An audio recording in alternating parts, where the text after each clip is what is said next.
오늘 아침을 여는 말씀은 이사야 5장 3절에서 7절 말씀입니다. 예루살렘 주민과 유다 사람들아, 구하노니 이제 나와 내 포도원 사이에서 사례를 판단하라. 내가 내 포도원을 위하여 행한 것 외에 무엇을 더할 것이 있으랴. 내가 좋은 포도 맺기를 기다렸거늘 들포도를 맺음은 어찌 됨인고. 이제 내가 내 포도원에 어떻게 행할지를 너희에게 이르리라. 내가 그 울타리를 걷어 먹힘을 당하게 하며 그 담을 헐어 짓밟히게 할 것이요.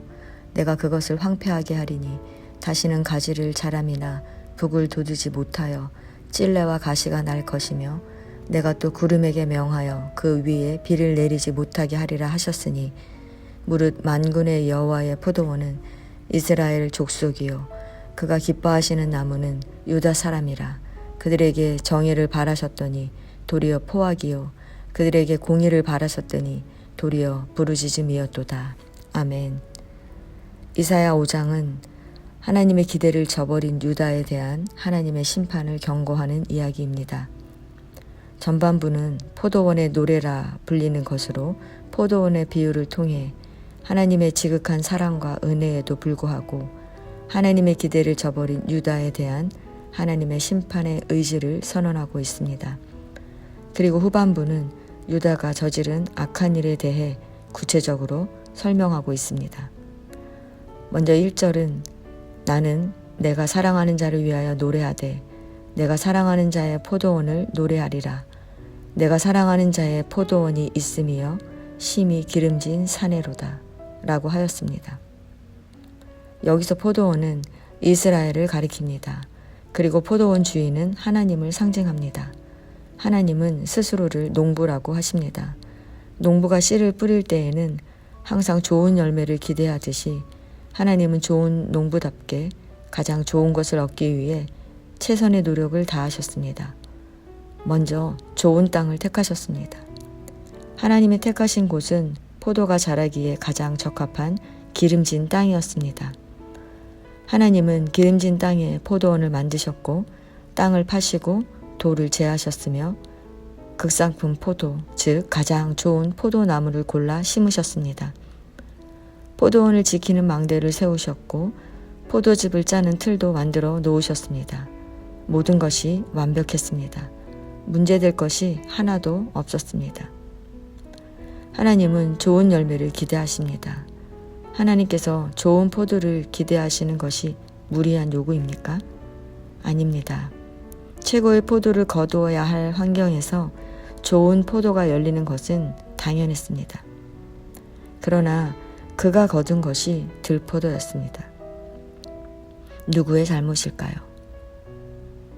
하나님은 좋은 포도를 얻기 위해 최선을 다하셨습니다. 그렇다면 문제는 포도나무에 있는 것입니다.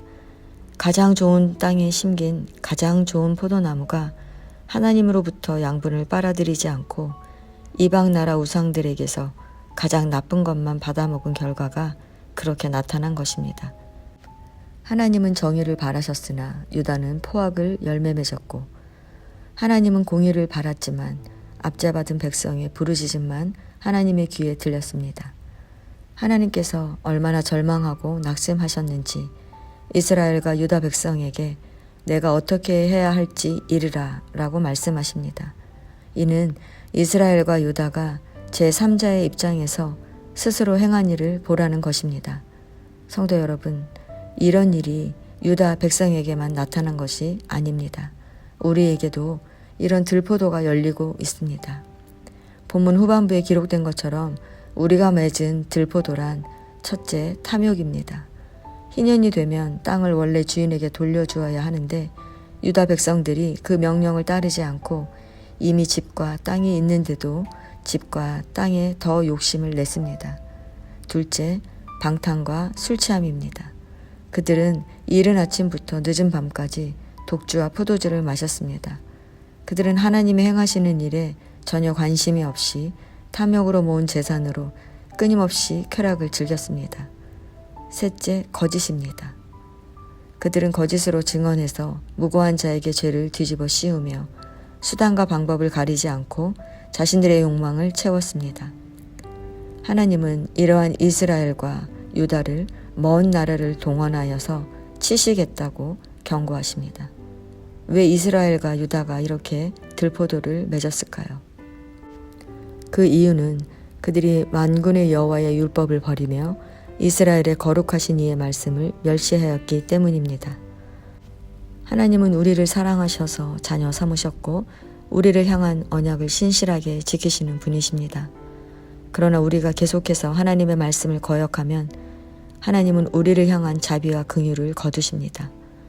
하나님이 이스라엘과 유다를 죄 가운데 방치하셔서 찔레와 가시가 나게 하시고 하늘의 비를 그치게 하셨던 것처럼 우리를 향한 하나님의 은혜를 거두어 가십니다.